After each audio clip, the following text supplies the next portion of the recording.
नमस्कार दोस्तों।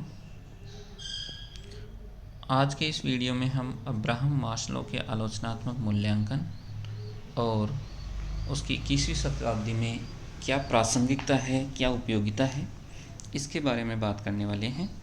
ये वीडियो बी ए पार्ट थर्ड के विद्यार्थियों के लिए जो उनका फर्स्ट पेपर है एडमिनिस्ट्रेटिव थिंकर्स, उसमें काफ़ी मददगार साबित होगा। इससे पहले हम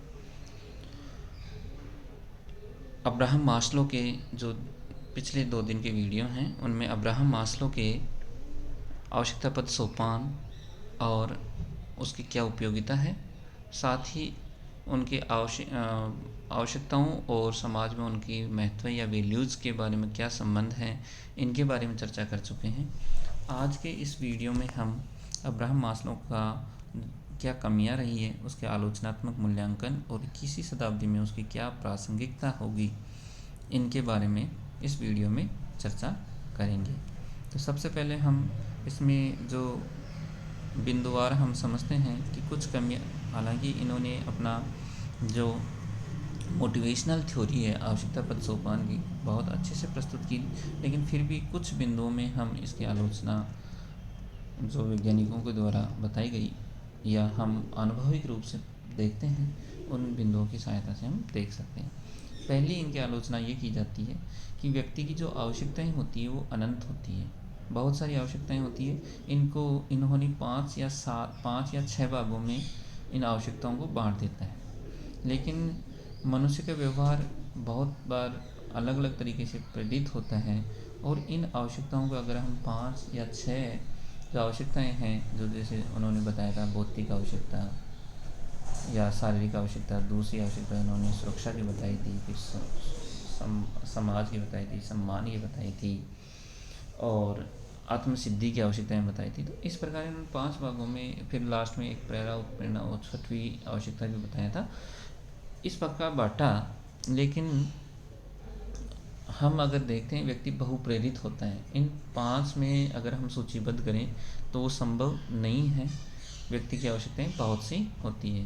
पहले तो इनका जो शुरू में जो वर्गीकरण प्रस्तुत किया उस पर भी कुछ वैज्ञानिक सवाल खड़े करते हैं। दूसरा, मास्लो ने बताया था कि व्यक्ति की जो आवश्यकता है वो ऊर्ध्वगामी प्रवृत्ति की होती है, अर्थात जो पहले भौतिक आवश्यकताएं उसको प्रेरित करेगी, उसके बाद में सुरक्षात्मक आवश्यकताएं प्रेरित करेगी, और एक भौतिक आवश्यकता अगर संतुष्ट हो जाता है तो वो पुनः उसको प्रेरित नहीं करेगी। बल्कि कई बार ऐसा देखने को मिलता है कि उच्च स्तरीय आवश्यकताएं पूर्ण करने के बाद भी व्यक्ति निम्न स्तरीय आवश्यकताओं हेतु प्रयासरत हो जाता है। यानी इसको हम ऊर्ध्वगामी प्रवृत्ति ही नहीं दे सकते। कई बार व्यक्ति ऊर्ध्व स्थिति में जाकर पुनः निम्न स्थिति में आ जाता है और निम्न स्तरीय जो आवश्यकता है उनसे प्रेरित होने लगता है।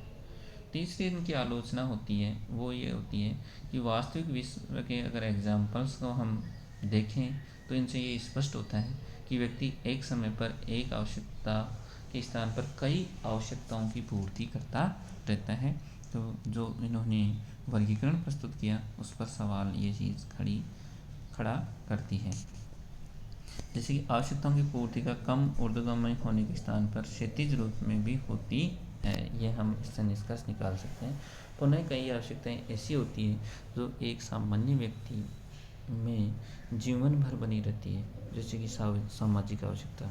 इन्होंने अपने वर्गीकरण में ये बताया था कि एक आवश्यकता अगर उस आवश्यकता अगर उसकी संतुष्ट हो जाती है तो व्यक्ति प्रेरित उनसे नहीं होता है। लेकिन कुछ ऐसी आवश्यकताएं भी अगर हम प्रैक्टिकली देखते हैं तो महसूस होती है कि ऐसी आवश्यकता कुछ आवश्यकताएं ऐसी हैं जो उसको कभी भी संतुष्ट नहीं करती या वो प्रेरित होने से बंद नहीं होता। जैसे कि सम्मान या सामाजिक आवश्यकता, व्यक्ति हमेशा समाज में से प्यार चाहता है, समाज को प्यार देना चाहता है, वो हमेशा इस आवश्यकताओं में रहता है और वो आवश्यकता उसको हमेशा प्रेरित करती रहती है। तो ये नहीं कह सकते, थोड़ा सा इस पर सवाल खड़ा हो जाता है। फिर भी मास्लो को संगठन में उत्प्रेरणा का जो सुव्यवस्थित अध्ययन प्रारंभ किया वो बहुत अच्छा था और इस दिशा में नव मानव संबंधवादियों के लिए मील का पत्थर साबित हुआ है उनका। अब हम बात करते हैं कि 21वीं शताब्दी में मास्लो की उपयोगिता क्या है। तो मास्लो ने जो अपनी कृति दी थी 1964 में, religion, values and peak experience में, उन्होंने मेटा मोटिवेशन के बारे में बात की थी। जो आत्मसिद्धि की जो आवश्यकता है 5वीं, उससे भी ऊपर जो मेटा मोटिवेशन, जो हमने पिछले वीडियो में मेटा मोटिवेशन क्या है, आत्मवाद से सर्ववाद की ओर जाना, यानी व्यक्ति अपने आप की स्थिति को शून्य समझना और सब कुछ समाज के या सब अन्य व्यक्तियों के लिए कार्य करें, उस स्थिति को हम मेटा मोटिवेशन कहते हैं।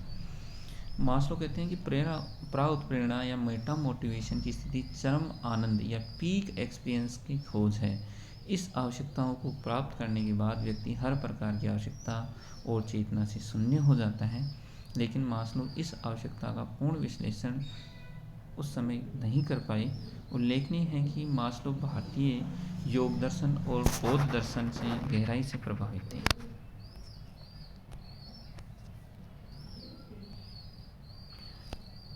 उनकी चरम अनुभूति वस्तु भारतीय योग दर्शन में प्रचलित प्रज्ञानिष्ठ स्थिति या स्थित प्रज्ञ को व्यक्त करती है। इसमें व्यक्ति free from love, bias, hate, यानी प्यार, घृणा, द्वेष सबसे दूर हो जाता है और अपनी इंद्रियों पर पूर्ण रूप से नियंत्रित कर लेता है। अपने इंद्रियों को पूर्ण रूप से नियंत्रित करके फिर अपने जो दिशा है उस दिशा में कार्य करता है।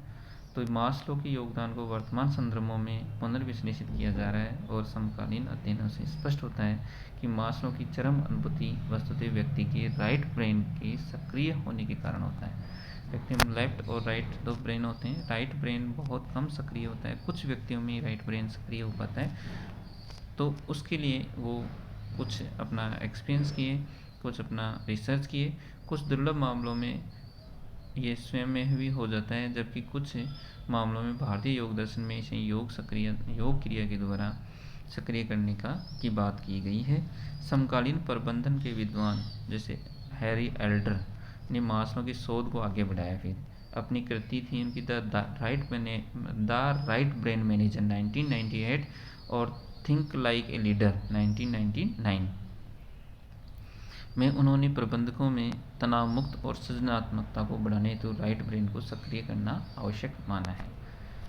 ये जो अभी के जो हैरी एल्डर हैं वो चाहते हैं कि जो मास्लो ने जो अपनी थ्योरी प्रस्तुत की थी मेटा मोटिवेशन की, वो एक तरह से राइट ब्रेन से जुड़ी हुई है। अगर इस व्यक्ति की राइट ब्रेन सक्रिय हो जाएगा, वो व्यक्ति समाज के लिए ज़्यादा योगदान दे पाएगा और वो आत्मवाद से निकलकर सर्ववाद के लिए कार्य करेगा।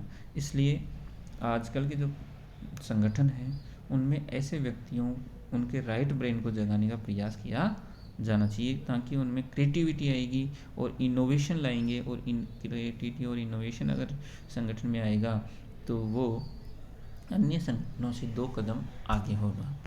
रिसर्च एंड डेवलपमेंट को ज़्यादा महत्व दिया गया। वर्तमान युग में जो भूमंडलीकरण युग है, ग्लोबलाइजेशन, एलपीजी का जो युग है, वो प्रबंधित करने हेतु राइट ब्रेन का अधिक उपयोग करना आवश्यक है, क्योंकि ये क्या है, सृजनात्मकता और नवाचार उन्मुख को प्रेरित करता है।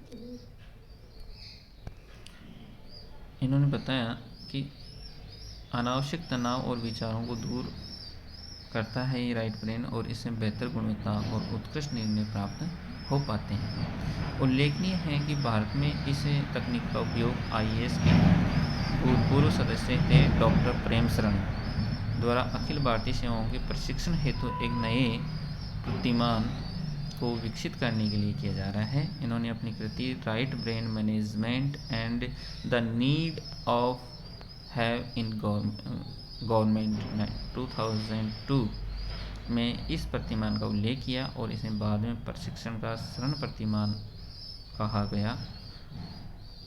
और उन्होंने कहा कि व्यक्तिगत राइट ब्रेन को कैसे डेवलप किया जा सकता है और उसका फिर संगठन में किस प्रकार उपयोगी होगा, यह है। उल्लेखनीय है कि अखिल भारतीय सेवाओं के प्रशिक्षण हेतु इसका उपयोग मुख्यतः तनाव रहित और अधिक सृजनात्मक प्रशासकों को तैयार करने हेतु किया जा रहा है, ताकि प्रशासक नीति निर्माण और नीति क्रियान्वयन में अधिक सृजनात्मकता के साथ, इनोवेशन के साथ कार्य कर सकें, साथ में इतने अधिक कार्य बोझ के बीच में तनाव, अवसाद और उच्च रक्तचाप जैसी और अन्य कार्यजनित समस्याओं से मुक्त होकर कार्य कर सकें। इसके लिए शरण प्रतिमान कार्य कर रहे हैं। भारत में कई राज्य सरकारों जैसे कि असम है, कर्नाटक ने इस प्रशिक्षण कार्यक्रमों को भी शामिल कर लिया है। अतः 21वीं शताब्दी में मास्लो की मेटा मोटिवेशन की आवश्यकता का संगठन के हित में विकास किया जा सकता है और इसके द्वारा संगठन में अधिक सृजनात्मकता और उत्पादकता लाई जा सकती है। बढ़ती भूमंडलीकरण या एलपीजी की प्रतिस्पर्धा में वे संगठन को अधिक सफल हो पाएंगे जो सृजनात्मक और गुणवत्ता को महत्व देंगे और इस दृष्टि से मास्लो का प्रेरणा का विचार विशेष रूप से उपयोगी है। तो ये था अब्राहम मास्लो के 21वीं सदी में उपयोग, जिसको डॉक्टर प्रेम शरण और जो हैरी एल्डर थे इन्होंने आगे बढ़ाया है और आज ये एक जो संगठन के लिए प्रशिक्षण, संगठन में आने वाले जो व्यक्ति हैं उनके प्रशिक्षण के लिए काफ़ी उपयोगी साबित हो रहा है। उनको राइट ब्रेन को जगाया जा रहा है जिससे वो ज़्यादा क्रिएटिव और इनोवेटिव हो रहे हैं। तो अब आज के जो अभ्यास प्रश्न हैं वो आप देखिए। अब पहला सवाल होगा, अब्राहम मास्लो के आवश्यकता पद सोपान का आलोचनात्मक मूल्यांकन प्रस्तुत करें। दूसरा क्वेश्चन होगा, अब्राहम मास्लो आज भी उतने ही प्रासंगिक हैं जितने 19वीं शताब्दी में। इस लाइन की व्याख्या अपने शब्दों में प्रस्तुत करें। इसके साथ ही आज का ये लेसन समाप्त होता है। अब्राहम मास्लो के बारे में हमने 3 वीडियो बनाए हैं, उनको इस क्रम में देखिए। आपको मैं समझता हूँ आपको काफ़ी इससे सहायता मिलेगी। Thank you so much.